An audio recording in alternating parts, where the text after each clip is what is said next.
Ini adalah episode ke-5 Founders Diary.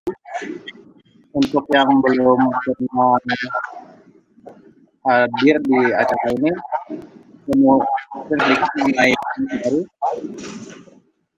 Why Founders Diary? We are building a company can be a lonely journey. While there are definitely joys of entrepreneurship, there are also significant challenges. In the Founders Diary series, we ask founders about what the business is like. We reflect on what they discovered during the process.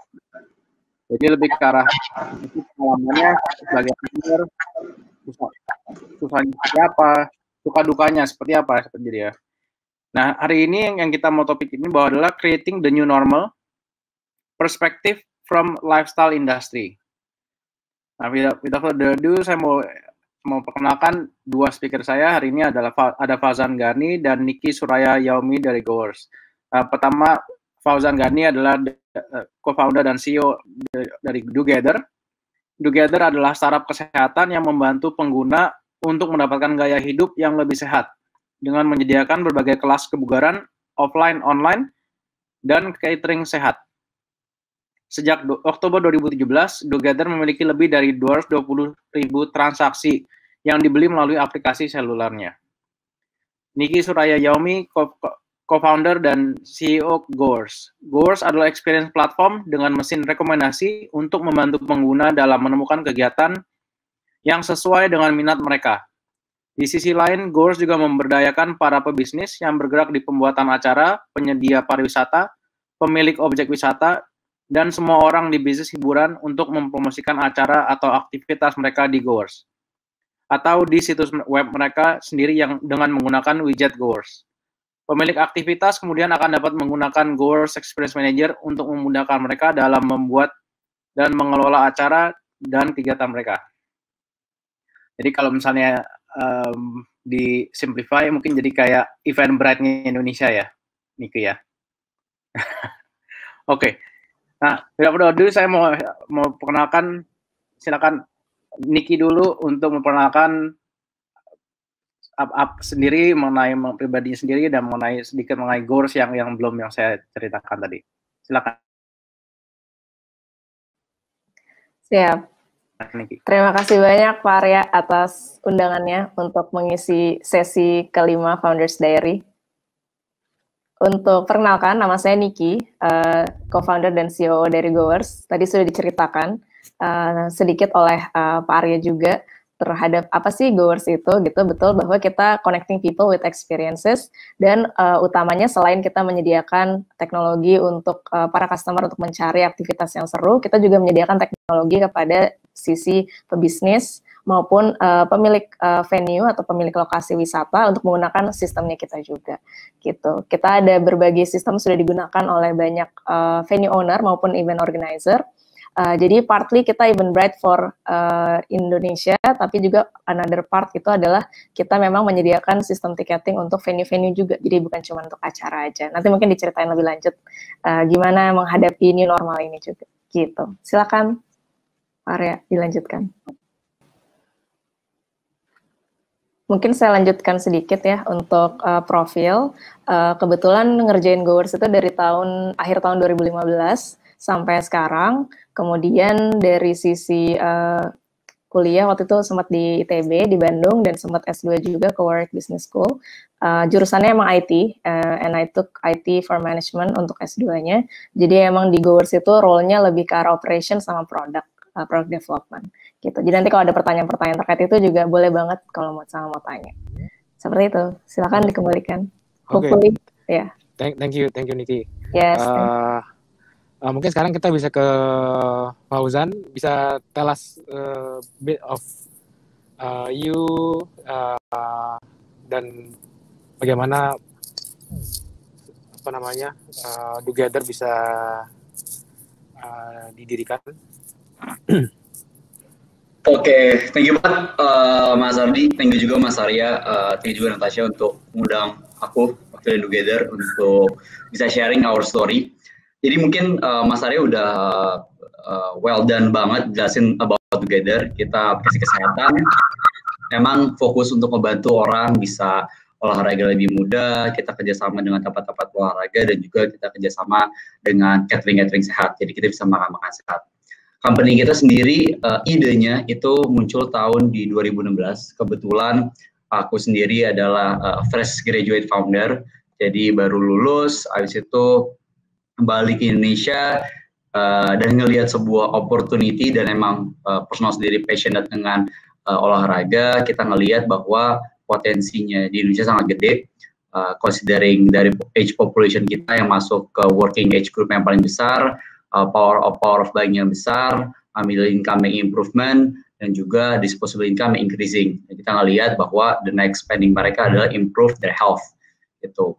That's why kita coming in into this industry, gitu. Sama juga tadi kayak Nicky mentions, this COVID-19 benar-benar menjadi sebuah pelajaran yang terbesar juga buat kita, dan this topic I think further kita juga dari Together, dari aku sendiri bakal explain apa sih impact-nya ke kita, apa rasa shock-nya terjadi dari kita, dan gimana kita secara internal, secara tim berusaha think outside the box dan juga execute secepat mungkin untuk bisa recover dan tetap bisa serve our consumer both dari segi user kita dan juga segi merchant juga, karena kita nggak pernah lupa bahwa kita kerjasama sama banyak merchants, kita punya lebih dari 300 partner bareng kita, mereka juga heavily impacted due of the COVID, dan kita punya obligasi untuk membantu mereka untuk tetap grow and keep doing their business. Oke, pertanyaan pertama dari kita ada, apa yang dilakukan company kalian saat tahu ada PSBB? Terutama karena klien-klien kalian sangat berkaitan dengan offline food traffic. Kita mulai dari Fauzan dulu deh. Thank you, Mas. Jadi, kita pas COVID itu mulai ada impact di China, itu terutama pas di Singapura itu di akhir Februari. Kita sebenarnya udah ngelihat bahwa soon bakal masuk Indonesia, gitu. Soon bakal masuk Indonesia, dan sejujurnya kita udah mulai prepare seberapa besar dampaknya, dan kemarin kita mikir seberapa lama kita akan close down as a business, gitu. Kita berusaha cari inisiatif, kita juga bahas juga sama Mas Arya, Mas Ardi, terus tiba-tiba situasinya accelerate cepet banget. Maret kita lihat bahwa ada 1-2 cases, within a week tiba-tiba everything close down, gitu. Itu including semua tempat olahraga, including restoran yang bareng kita, which is itu basically shut down our business, gitu. Itu shocking banget buat kita.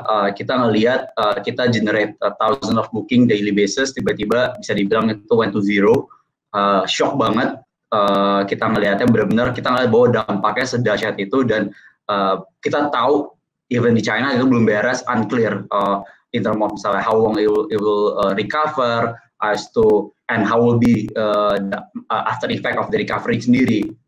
Akhirnya kita bahas banyak sama our consumer, kita balik ke consumer kita, dan kita balik ke our merchants juga, kita balik ke our shareholder juga, kita discuss, gitu. From their point of view, what is the potential solution, gitu.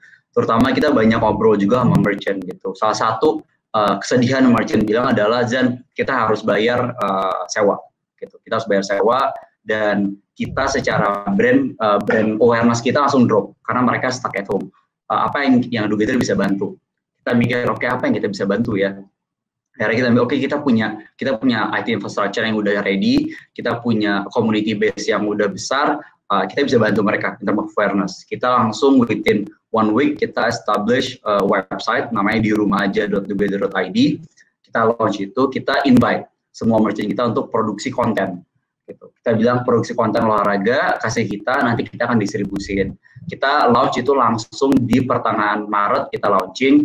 Alhamdulillah banget, feedbacknya amazing, dan actually konten kita dikonsum gak cuma di Jabodetabek, dikonsum di Surabaya, di Bandung, di Bali, di Medan, dan dari merchant juga bahagia, gitu, in terms of awareness. Nah, so mereka curhat lagi bahwa, Zan, thank you banget nih Together udah bantu increase awareness mereka. Jadi secara walaupun kita semua stuck at home, brand mereka tetap bisa resonate lah sama all the consumer. Tapi kita gimana ya? Apa Together punya inisiatif apa nih untuk kita bisa keep making money, gitu? Jujur saat itu kita bilang, oke, let us think. Kita banyak interview consumer, gitu, tentang gimana sih experience mereka olahraga di rumah melalui website kita ataupun platform-platform lainnya. Salah satu yang mereka mention kekurangannya adalah interaksi, di mana video yang mereka nonton dari Together ataupun dari media-media lain itu one way, di mana mereka ngeliat sebuah video dan mereka melakukan pergerakan, nggak ada komunikasi between studentnya dengan trainernya ataupun other audience. Kita ngeliat, oh ternyata mereka itu missing of experience olahraga di tempat olahraga gitu. Gimana mereka interaksi sama trainer dan consumer lainnya. Kita decide, oke, kita coba yuk buat live streaming. Kita coba live streaming, waktu itu kita coba via website. Kita coba ngetes apakah consumer tertarik, apakah merchant tertarik. Pas kita pertama kali buka, itu excited banget, banyak orang yang langsung booking, dan kita, oh ternyata kita bisa langsung merubah. Waktu cepat banget, kita tanggal awal April kita udah langsung launching nama produknya Do Live. Itu dalam aplikasi kita yang sama juga, di mana user langsung bisa lihat kelas-kelas olahraga, mereka bisa booking, tapi ini live streaming. Mereka olahraga di rumah bersama trainer-trainer. Nah, trainer ini dari merchant-merchant kita. Jadi kita kontak merchant kita, bilang, guys, kalian udah bisa start monetizing lagi, adjusted pricing, obviously sekarang harga sekitar 50-60 ribu per visit, kalian bisa mulai train lagi, tuh trainer bisa making money lagi, venue bisa making money lagi, at least in the meantime proses situasi ini berjalan. Kita launch itu awal April, dan sampai sekarang feedbacknya amazing banget, dari number of bookings, number of our active users juga increasing. Turn out dari proses ini justru increase our brand position gitu. Kita ngelihat setelah di proses sekarang, pas kita ngelihat resultnya itu udah 3 bulan kita ngelihat ternyata dari active user kita, brand awareness kita ternyata jauh lebih tinggi gitu. Karena kita bisa bereaksi cukup cepat dengan situasinya, dan kita benar-benar balik lagi, oke, consumer maunya apa, merchant butuhnya apa, let's create itu. Kemarin kita sebelumnya kita nggak mikir monetize gimana, tapi ternyata kita tetap bisa monetize again. Jadi pelajaran besar banget buat kita ini sekarang, dan salah satu petik pelajaran adalah pada saat situasi terjadi, kita langsung semua tahuan. Jadi I told all my teams, call everyone yang mereka tahu, cari feedback, cari informasi apa yang kita bisa lakuin. For my end, I call all the shareholders juga, termasuk Mas Arya, Mas Ardi, asking feedback apa yang kita bisa lakuin, dan itu help us a lot in our position, dan kita actually much well confident in terms of the long termnya. Kita ngelihat bahwa this live streaming content will be stay gitu. Kita juga lihat dari reportnya di McKinsey bahwa online fitness will stay 66% will keep using live streaming content of online fitness, dan growth-nya aplikasi wellness this COVID is actually increasing di angka 67%. Jadi kita ngelihat long termnya this COVID itu increase awareness of kita ini harus stay healthy. Kita nggak bisa dependent pas sakit baru ke dokter, tapi kita bisa actually hidup lebih sehat untuk memitigasi hal tersebut. Itu sih.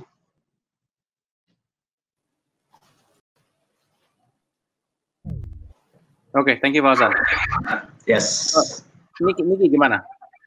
Gila, cool banget Fauzan yang dilakuin sama Together. Nggak beda jauh ya, dalam artian kita shock juga pas di awal ya, ketika kita udah tahu bahwa ada corona, terus kita berpikir pasti nanti event-event banyak yang batal, pasti nantinya venue-venue akan ketutup, karena itu yang terjadi juga di Cina, kita lihat gitu ya. Jadi memang waktu itu kita ketika mulai PSBB itu adalah waktu di mana kita akhirnya harus melakukan refund banyak banget, refund dari semua acara yang di-cancel, refund dari tiket-tiket venue-venue partner kita, orang-orang kan ada yang udah beli, misalnya dia beli ke Ancol, dia beli ke Waterpark, dia udah beli tuh semua tiketnya, terus kita mesti refund. Jadi at the first time kita itu gimana caranya biar kita bisa operationally melakukan semua kebutuhan customer kita, dan juga make sure ke partner-partner kita bahwa kita tetap bisa menjaga nama baiknya mereka, kita tetap bisa istilahnya melakukan semuanya sesuai sama SLA-nya kita gitu. Jadi waktu di awal kayak gitu. Terus kita juga sadar bahwa for the long run gitu ya, event itu masih akan masih belum akan dilakukan secara offline. Jadi untungnya sama seperti Together juga, untungnya kita bisa shift ke online event. Jadi kita bikin program namanya You Online aja di Goers. Jadi kalau teman-teman itu punya skill, punya passion, mau share skillnya, mau bikin kelas online, itu bisa banget di Goers Experience Manager. Jadi kita lihat dari kita bikin program itu, kita juga waktu mungkin sekitar 1-2 minggu kita rilis, kemudian kita lihat bahwa banyak banget nih orang mulai bikin acara. Tapi betul, dari sisi monetasinya tuh nggak langsung bisa kayak kita bikin, terus orang langsung bikin event yang berbayar ya. Apalagi pas di awal-awal, masih banyak banget bikin yang acara-acara itu gratis. Tapi dari situ kita lihat bahwa jumlah pesertanya yang tadinya misalnya partner-partnernya kita biasanya jumlah peserta workshop atau kelasnya cuma ada 50-an orang, itu bisa naik sampai bisa 300-an orang. Jadi kita ngeliat bahwa ada benefitnya juga dengan melakukan online event. Kayak mereka bisa reaching out to more customers, reaching out to more participants yang mungkin sebelumnya mereka nggak bisa reach out gitu. Jadi itu salah satu benefitnya ketika mereka shifting ke online event. Nah, pas di awal itu mungkin sebulan pertama itu akan jauh lebih banyak event yang gratis dibanding yang berbayar, tapi kemudian kita juga lihat bahwa sebetulnya dari semua teman-teman event organizer, semua penyelenggara acara ini betul-betul butuh untuk punya pemasukan juga during this pandemic. Jadi akhirnya kita saranin bahwa gimana caranya biar teman-teman juga tetap bisa bikin event yang berbayar, mereka kita kasih trial gitu, gimana caranya biar bisa bikin event-event yang mungkin harganya nggak mahal, tapi it's still worth for the consumer juga untuk pay gitu, untuk bayar gitu. Jadi akhirnya mereka bikin acara-acara yang sangat bagus ya, banyak yang lebih terkait dengan peningkatan skill, dengan belajar gitu. Itu harganya kira-kira rata-rata mungkin sekitar 50 ribuan, less or more gitu. Ada sih yang bikin harganya lumayan mahal gitu ya, ada yang 200 ribuan dan lebih, tapi biasanya itu di-tied-in juga sama donation. Karena orang-orang juga pada masa PSBB kemarin itu yang masih full PSBB, belum PSBB transisi, itu betul-betul masih sangat berbaik hati gitu ya, sangat mau untuk melakukan donasi gitu. Jadi acara-acara yang di-tied-in sama donasi itu cukup laku juga pas di awal-awal gitu. Tapi kalau ditanya, was it hard for us gitu ya, ketika tiba-tiba shifting dari yang biasanya bikin event offline, terus kita kerja bareng sama semua venue-venue ini, orang biasanya datengin venue-nya, terus venue ditutup, it was definitely very hard lah buat bisnisnya kita. Tapi kita lihat juga bahwa we are not the only one yang ada di situasi ini. Semua pasti ngalamin juga kesulitan yang kita alamin, tinggal gimana caranya kita react to the situation gitu. Jadi seperti yang Fauzan dan Together lakukan, kita juga mencoba untuk react to the situation dengan shifting ke online event. Plus sekarang itu kita venue-venue pas lagi PSBB itu ditutup semua ya. Jadi venue-venue itu benar-benar totally ditutup, di shutdown. Tapi kemudian sekarang ini pas lagi PSBB transisi, justru ini momennya kita untuk kerja bareng sama semua tempat-tempat rekreasi untuk gimana caranya mereka bisa menyesuaikan dengan protokol new normal gitu. Jadi kita bikin program untuk solusi digital manajemen kunjungan dari Goers untuk venue-venue yang memang mereka mau buka nih, tapi pengen banget menyesuaikan sama protokol new normal. Jadi nanti mungkin aku bisa cerita lebih lanjut gitu ya sama play videonya untuk gimana sih caranya teknologinya kita itu bisa ngebantu teman-teman venue-venue partner ini tetap buka dengan pengelolaan kapasitas dan pengunjung gitu. Begitu kira-kira area. Mungkin kan ini setelah kalian ada di pandemik ya, kan ada produk baru nih ceritanya nih. Ya kan, bagaimana kalian menyampaikan produk baru kalian ini ke mungkin beberapa new market juga jadinya, dan apakah ada kompetisi di new product ini, new market juga mungkin?